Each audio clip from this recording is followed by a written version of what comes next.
On en met une dernière avec le tien.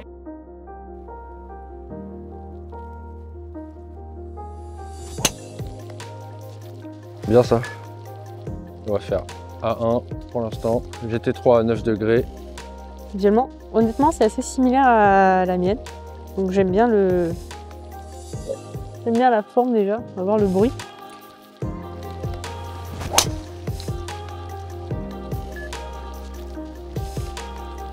Alors le bruit déjà sur ce premier le impact. le bruit ne me déplaît pas.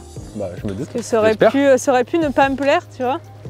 Autant je suis agréablement surprise, tu vois.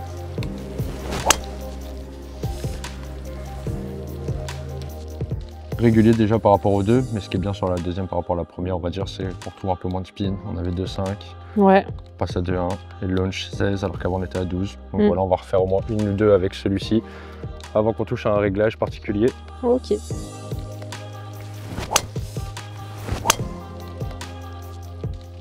On va essayer le GT4 également en 9 pour voir ce que ça donne. Parce qu'en effet, tu as tendance à avoir des trajectoires quand même assez hautes.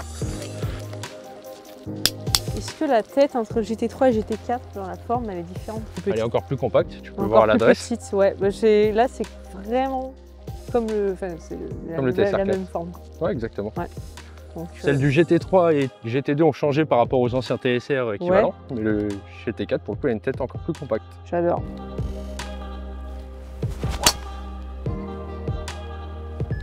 C'est intéressant, j'ai un peu plus accéléré. Bah ça se sent, 101, avant on était plus à voilà, 100 pile, donc voilà, 101. Intéressant. Launch plus intéressant parce qu'il est un tout petit peu plus bas à 14, il est parfait dans la fenêtre de tir. Bien. Et un spin pareil à 1945, donc idéal.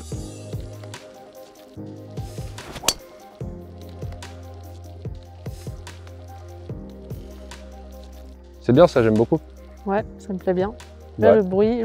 Le bruit, la sensation. Ouais, c'est assez similaire au TSR4. Ouais, dans la sensation, tu retrouves un peu ça.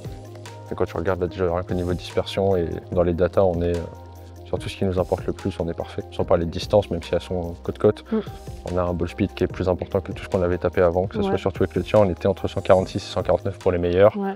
Là, 151, 150, 151. Ouais. Et avec encore une fois ces datas-là qui sont très bonnes. Donc on est dans le vrai. Moi, c'est tout.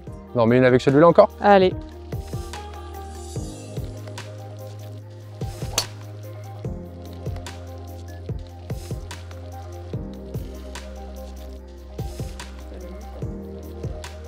Le carré autant ça va ou pas? Un tout petit peu moins. Ouais, un tout petit peu moins parce que j'ai un peu plus salonné du coup. C'est ça, tu l'as senti de toute façon, donc parfait. Nous on reste pour une balle qui est un peu talonnée, on reste avec un spin assez faible. Assez faible, c'est quand même cool, ouais. C'est ça. On perd pas tant que ça, quoi. Exactement. Le launch, on est quand même assez bien aussi. Et même si on perd un peu de ball speed, on a une balle qui a 4 mètres près. Voilà, au carry, fait une distance assez similaire pour un total, pareil, encore une fois à 4 mètres près, donc on est plutôt bien. Ouais, c'est intéressant. Ouais, c'est top, franchement. C'est top. Ouais. GT4 se rapproche le plus de ce que tu avais avant. Ce qui me plaît bien, donc tant mieux. C'est cool. Voilà, au top. Et ben on reste sur ça, c'est parfait. J'aime beaucoup, magnifique. Visuellement, GT3 est quand même un peu plus gros, c'est léger, hein, que le GT4, là, qui est vraiment super compact. On est encore un peu plus performant avec le GT4 que le GT3. Parce que pour le coup, Nastasia a une tendance à avoir des balles très hautes, naturellement. Donc le GT4 comme le TSR4 a la vertu de abaisser ces trajectoires-là avec un launch beaucoup plus bas que les GT2 et GT3.